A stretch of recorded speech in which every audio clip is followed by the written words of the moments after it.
O que é um repertório com uso produtivo?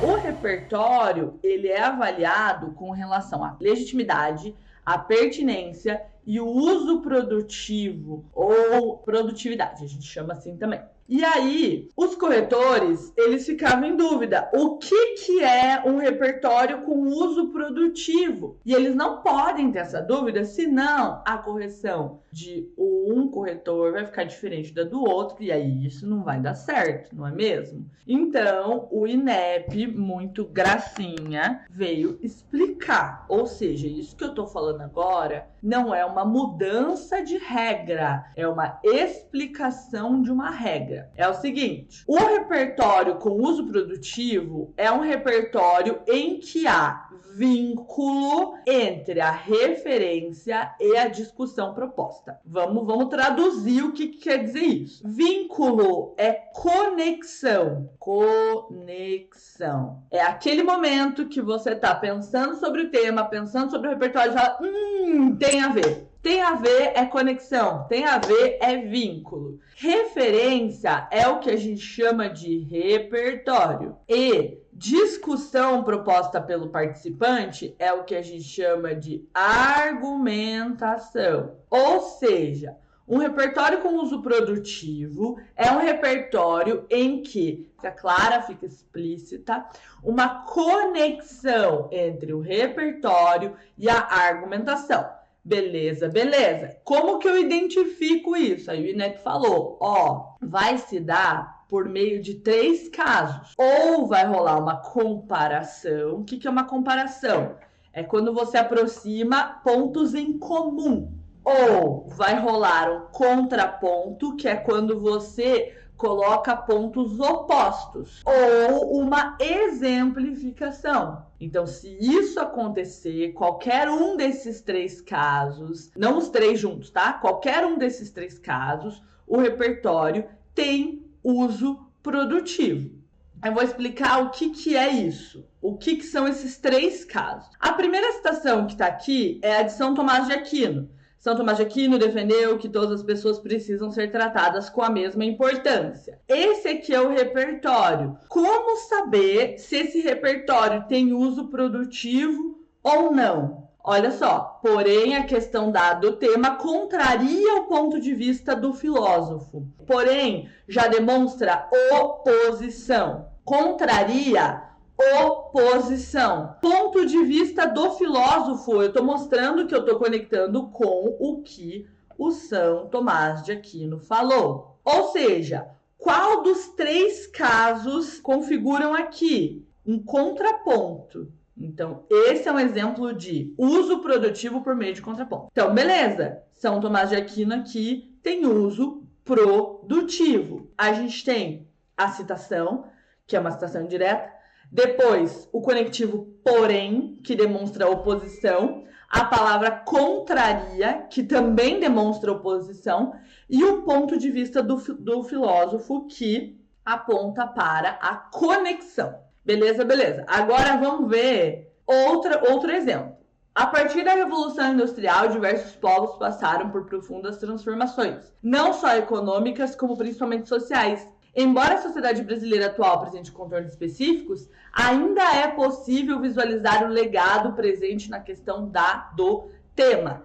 Nesse caso, a gente tem uma comparação, é uma aproximação e não uma oposição, tá? Qual que é a diferença? Eu tô falando que o que acontece hoje não é o contrário do que acontecia na Revolução Industrial. É parecido, é um legado, tá? Então, como que dá para perceber isso? Por meio do ainda. Ainda é possível visualizar o legado. Tá vendo? Embora a sociedade brasileira atual apresente contornos específicos, ainda é possível visualizar o legado. Então, nesse caso, a gente tem uma comparação. Luma, e a exemplificação? Não tem no meu método. Por que eu não ensino você a argumentar, a selecionar repertório por meio de exemplificação? Por que no meu material eu ensino a estratégia de oposição, que está escrito aqui contraponto, a palavra que o INEP usa é contraponto, ou comparação? Porque a exemplificação, ela depende de tema. Como que eu vou ter um exemplo que sirva para qualquer tema? Não tem essa possibilidade. Agora, comparação e contraponto tem. E eu quero te ensinar a tirar 900 mais em 40 minutos sobre qualquer tema. Não só se cair o tema X. Imagina se você tiver que ter um repertório, um exemplo para cada possível tema. Primeiro, que os temas são infinitos. Segundo, que o risco de cair um tema que você não tinha exemplo é muito grande. Então, eu não vou ser a pessoa que vai te ensinar a fazer isso aqui. Mas, de acordo com o INEP, pode. De acordo com o INEP, isso aqui também conta como uso produtivo, tá? Beleza. O que você vai fazer então? Primeira coisa de tudo é pense no melhor repertório para a sua redação. Não pule a etapa de reflexão. Não é usar qualquer repertório.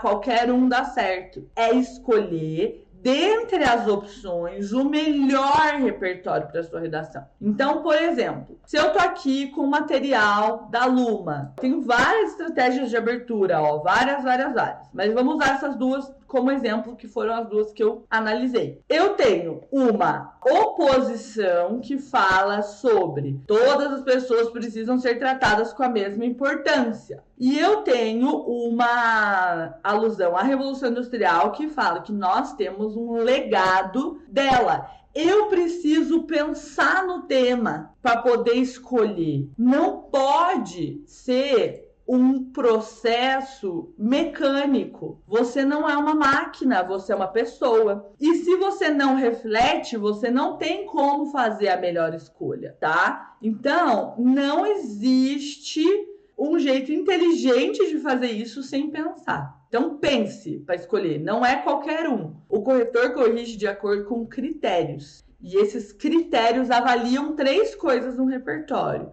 legitimidade, pertinência e produtividade. Por isso que meus alunos tiram 900 mais do Enem. Eu não ensinaria para eles algo que pudesse dar certo com o corretor e não com outros, entendeu? Muito obrigada pela confiança no meu trabalho, muito obrigada por acreditar na fada. A fada só existe porque você acredita nela, não é mesmo? Cinderela precisa acreditar para a fada chegar. Ela precisa não ter desistido de ir ao baile, mesmo que tenha sido lá no fundo, depois de ter sua roupa rasgada, seu sonho esmagado, lá no fundo ela ainda acreditava que era possível.